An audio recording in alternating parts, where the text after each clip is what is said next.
नमस्कार, आप देख रहे हैं जनप्रकाशन न्यूज और मैं हूं आपके साथ अनीशा।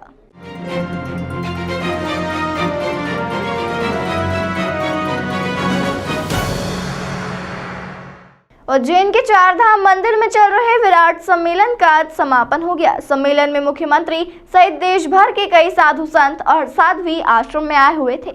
यहां पर इन्होंने अखंडानंद सरस्वती महाराज की 55वीं पुण्यतिथि पर राष्ट्र जोड़ने और जातिवाद खत्म करने को लेकर चर्चा की।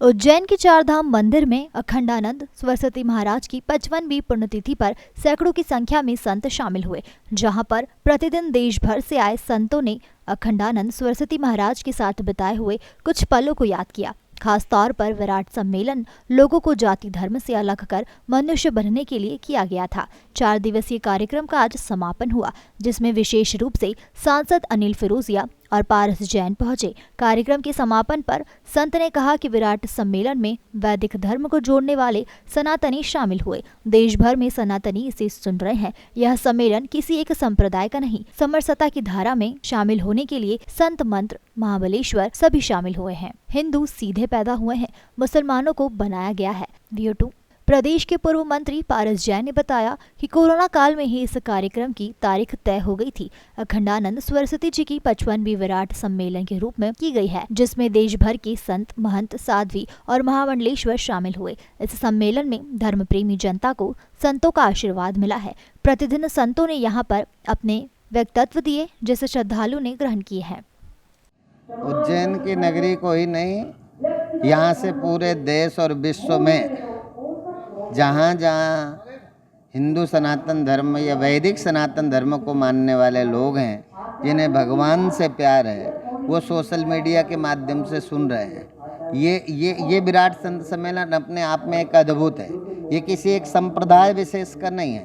यहाँ सभी अखाड़ों के, अधिकतर अखाड़ों के आचार्य, महामंडलेश्वर, संत, महंत, श्री महंत सभी यहाँ उपस्थित हुए और ये एक समरसता की वो धारा है जहाँ बैठकर हमें पूर्णता मिलती है और हृदय आनंदित होता है। तो यहाँ एक ऐसा ही योजना आई थी और ये हमने अपने दादा गुरुदेव के पुण्यतिथि निर्माण महोत्सव के उपलक्ष्य में रखा था।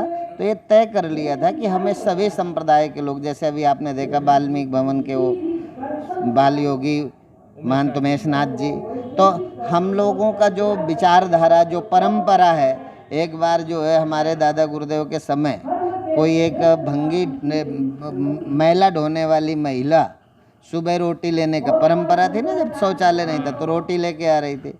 तो कहा हमें रोटी दे दो, तो उसने कहा ये मेरी छुई हुई रोटी है।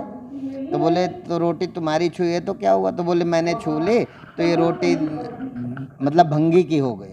तो बोले यदि ये रोटी भंगी की हो गई तो रोटी कहाँ से लाए थे? बोले पंडित जी के घर से। तो बोले यदि तुम पंडित जी के घर से लाए थे और तुमने रोटी छू ली तो रोटी की जात भंगी की हो गई, तो तुम मुझे दे दो, मैं छू के खा लूँगा तो ये रोटी साधु की हो जाएगी। तो हमारे मंडल में प्रारंभ से ही नींव है। इसलिए एक दिन गुरुदेव भगवान ने संदेश भी दिया कि यहाँ समाज में हम कोई ऊंच नीच नहीं है, हम छोटे बड़े हैं। क्योंकि एक साथ पूरी दुनिया तो पैदा हो नहीं सकती, तो हम पैदा हुए हैं तो हम जो है पैदा होने के बाद हम छोटे बड़े, जैसे राम लक्ष्मण भरत शत्रुघ्न का उदाहरण देते हुए गुरुदेव ने कहा ये एक ही घर में 4 बच्चे पैदा हुए, ऐसे हम हिंदू भारत के 4 बच्चे हैं। 4 बच्चे के नाते कोई शूद्र का एक शूद्र हो गया, एक जो है वैश्य हो गया। तो इस तरह से हम 4 वर्णों को लेकर के जब विवाद करते हैं, यहाँ 4 वर्ण का विषय नहीं है। हम एक घर में भी पैदा हुए तो छोटे बड़े हैं। तो गुरुदेव का संदेश तो हमेशा यही रहा कि कोई ऊंच नीच नहीं है, छोटे बड़े हैं। तो इसलिए हम सब हिंदुओं को ये देखना ही चाहिए। और हिंदू माने जो सीधे पैदा हुआ है, मुसलमान माने मतलब मुसलमान सीधे पैदा नहीं हुआ, उसे यहाँ बनाया गया है, हिंदू ने नहीं बनाया।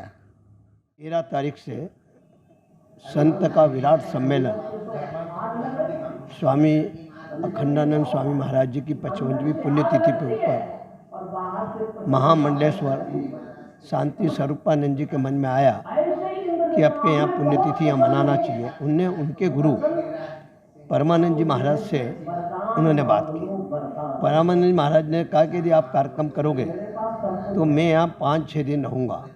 उसी प्रकार उन्हीं की शिष्य रितम महाराज जी, उन्होंने भी ये कहा था कि मैं यहाँ रहूँगा। जितने संतों को, महामंडलेश्वर को यहाँ के लिए बुलाया था, अभी आपने जिनका भी इंटरव्यू लिया है, इनने भी यही है कि ये भी परमानंद जी की जगह, इनकी जगह, परमानंद जी की जगह बैठने वाले हैं। चार धाम मंदिर की जब स्थापना की थी 1993 के अंदर, जब भी मैं मौजूद था, हमारे सत्यमित्रानंद जी के हाथ से उनकी स्थापना हुई थी। 93 के बाद आज जो चार धाम मंदिर की गरिमा बढ़ी है, वो जो चार धाम मंदिर की शांति स्वरूपानंद जी ने स्थापना उनसे करवाई थी, जब उनके मन में ये विचार भी नहीं होगा कि चार धाम मंदिर इतना बड़ा हो सकता है, लेकिन उन्होंने भव्य अपनी कथा के हिसाब से और कथा के बाद पूरे भारत में और मध्य प्रदेश में उन्होंने कथा करके इस बड़े स्थान को बनाया। आज चार धाम की पहचान पूरे भारत के अंदर, जो व्यक्ति कोई तीर्थ यात्रा करने चार धाम जा नहीं सकता है, वो खुद यहाँ चार धाम की आशीर्वाद ले लेता भगवान का और चार धाम कर लेता है। इसी प्रकार 12 ज्योतिर्लिंग की स्थापना कोरोना की टाइम हमने की। कोरोना के समय हमने तय किया था कि एक बड़ा कार्यक्रम, सब बात तारीख हुई थी, तारीख तय हो गई, लेकिन बीच में कोरोना का समय आ गया तो वो नहीं हुआ था। जिसके बाद में से उनके मन में भावना थी कि संत सम्मेलन करके अखंडानंद जी महाराज जी का 25वां जो पुण्यतिथि उसको यहाँ करना। आज मैं कहता हूँ जितने संत यहाँ आए हैं, वास्तविक में धर्म प्रेमी जनताओं को खूब लाभ मिला। हमने जो सोचा था उससे ज़्यादा, क्योंकि उज्जैन तो धार्मिक नगरी है। हमारे प्रदेश के मुख्यमंत्री यशस्वी शिवराज सिंह चौहान भी आए, और आपने देखा होगा कि संतों का आने का कारण भी मैं समझ रहा हूँ, क्योंकि जो अखंडानंद जी स्वामी महाराज ने जितने बड़ी इसकी स्थापना हुई, जिसके बाद उन्होंने देखा कि जितने बड़े बड़े महामंडलेश्वर वगैरह आए, उन्होंने कहा कि महाकाल लोग जो प्रधानमंत्री जी ने जिसका उद्घाटन किया है, उन सब महामंडलेश्वर ने भी सोचा कि अपन उज्जैन चले। ये तीर्थ नगरी है और यहाँ कृष्ण सुदामा की शिक्षा स्थली भी है। मैं कहता हूँ कि इतनी बड़ी जगह में ये जितने महामंडलेश्वर आए, जिनके मुंह पे सरस्वती विराजमान, एक के बाद एक जगह। मैं पहले एक बार, जब मैं 6ठी बार विधायक, एक बार अपनी रीतम्बरा जी की कथा 8 दिन की हुई थी। मुझे याद है कि पूरी की कथा शुरू से आखिरी तक मैंने 8 दिन सुनी थी, क्योंकि उस टाइम मैं निर्वर्तमान विधायक हो गया था। लेकिन पूरा धर्म का लाभ लिया, धार्मिक प्रवृत्ति मेरी शुरू में है, लेकिन मैं महामंडलेश्वर शांति स्वरूपानंद जी का बहुत आभारी हूँ कि जिन्होंने इस कार्यक्रम का मुझे संयोजक बनाया। और मुझे उम्मीद है कि आज जो ये कार्यक्रम हो रहा है, आज जो 13 से 18 तारीख 17 तारीख तक हो रहा है, मुझे लगता है कि जो वो सोचते हैं स्वामी जी वो पूरा कर लेते हैं। जो चार धाम का सोचा वो भी पूरा कर लिया, 12 ज्योतिर्लिंग का दिया वो भी पूरा कर लिया। तो जो संत सोच लेता वो पूरा हो जाता है, और करती तो जनता है, लेकिन जनता के प्रति उनकी भावना, जनता की भावना भी उनके प्रति है। मैं तो कहता हूँ जितने यहाँ महामंडलेश्वर आए। देश दुनिया की तमाम खबरों के लिए चैनल को लाइक, शेयर और सब्सक्राइब जरूर करें।